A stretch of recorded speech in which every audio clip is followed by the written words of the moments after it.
Et what is up yo, c'est Anis et bienvenue dans cette nouvelle vidéo dans laquelle on va voir la différence entre le cryptage symétrique et le cryptage asymétrique. Donc ça c'est quelque chose que j'ai trouvé difficile à comprendre à mes débuts et j'aimerais bien essayer de simplifier ces concepts-là dans cette vidéo. Donc voilà. Donc tout d'abord on va devoir expliquer quelques concepts de base et surtout expliquer la différence entre cryptage et encodage et hashing. Donc il y a beaucoup de gens qui mélangent les choses et qui croient que le cryptage c'est le même que l'encodage et c'est le même que le hashing. Pourtant c'est quelque chose de très différent. On va commencer avec l'encodage. Donc l'encodage c'est le fait de transformer les données pour les faire transporter par exemple. C'est juste un exemple. Mais l'objectif, c'est l'usabilité de données. Donc, si vous voulez par exemple envoyer des données via un URL, eh ben, vous devez encoder vos données en URL. Donc ce qu'on appelle URL encoding.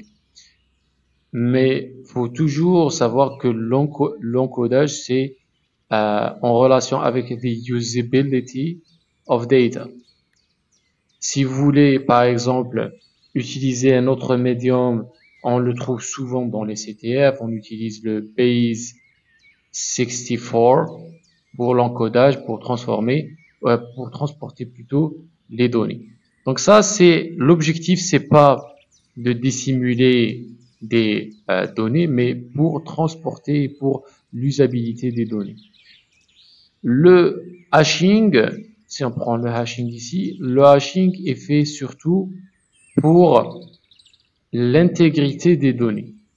Souvent, on l'utilise pour dans les sites de download, de téléchargement. Par exemple, si vous allez sur le site officiel de Kali Linux et vous allez télécharger le fichier ISO, donc le fichier ISO de Kali, vous allez trouver avec le fichier ISO ce qu'on appelle le hashsam.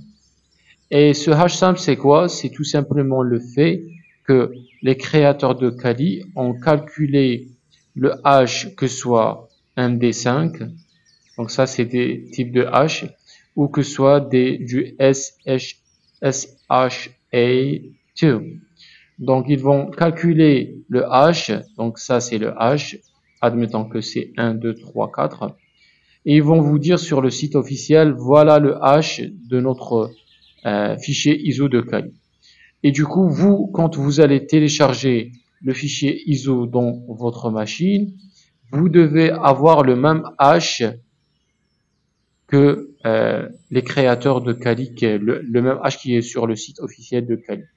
Du coup, si vous téléchargez le fichier ISO sur votre machine et quand vous calculez le hash, vous allez trouver autre chose que 1, 2, 3, 4, vous allez savoir que le fichier ISO, ce fichier ISO que vous avez téléchargé, n'a pas gardé son intégrité et quelqu'un a dû manipuler les données de ce fichier ISO et avec ça, vous allez éviter d'installer et manipuler ce fichier sur votre machine parce que peut-être il y a un malware dedans, il y a un contenu nocif.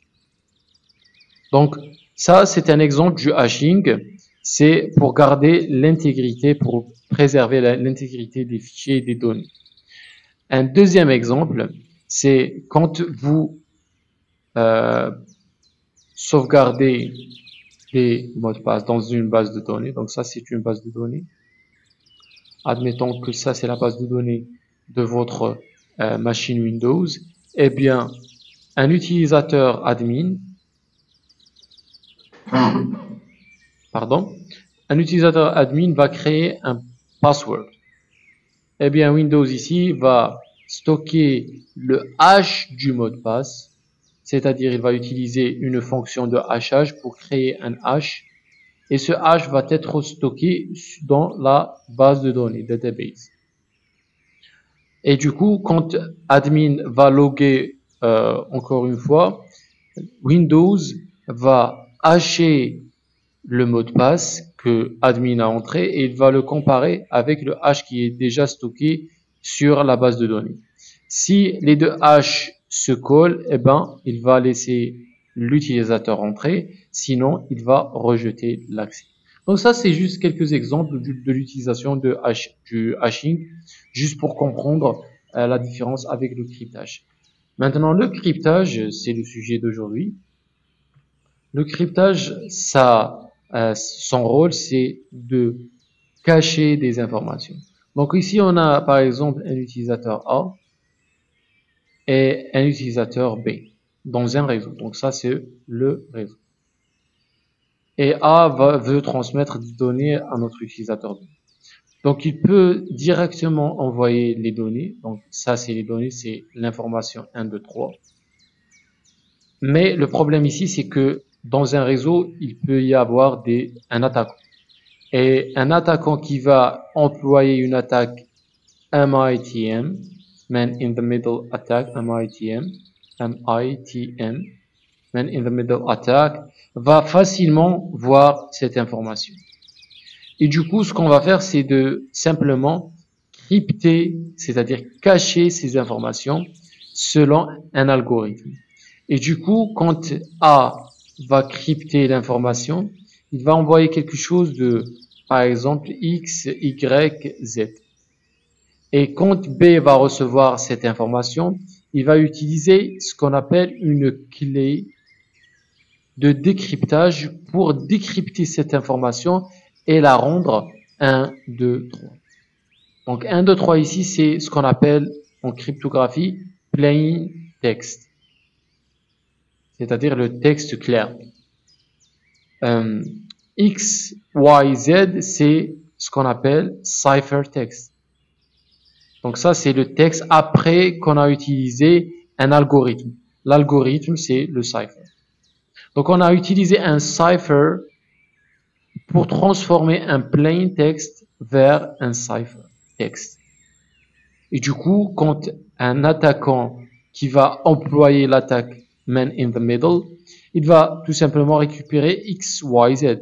Le problème, c'est qu'il ne peut pas craquer ou voir ou transformer ce X, Y, Z, le ciphertext en plain text, parce qu'il n'a pas tout simplement la clé de décryptage. Parce que le cipher, pour décrypter l'information, il a besoin d'une clé. Donc ça, c'est très important. Maintenant, parlons des types de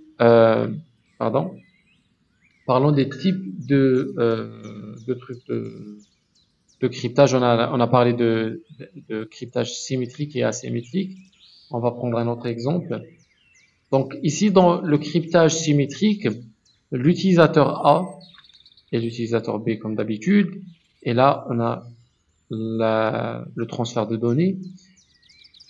L'utilisateur A veut envoyer cette information 1, 2, 3.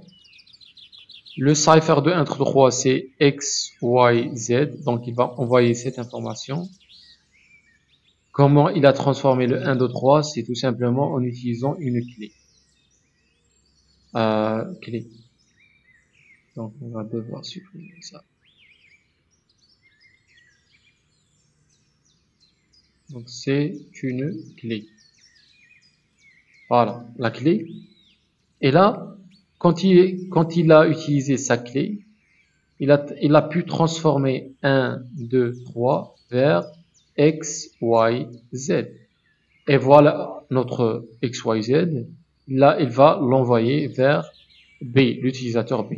Maintenant, l'utilisateur B, pour décrypter cette information X, Y, Z et avoir 1, 2, 3, le plain text, il a besoin de la clé.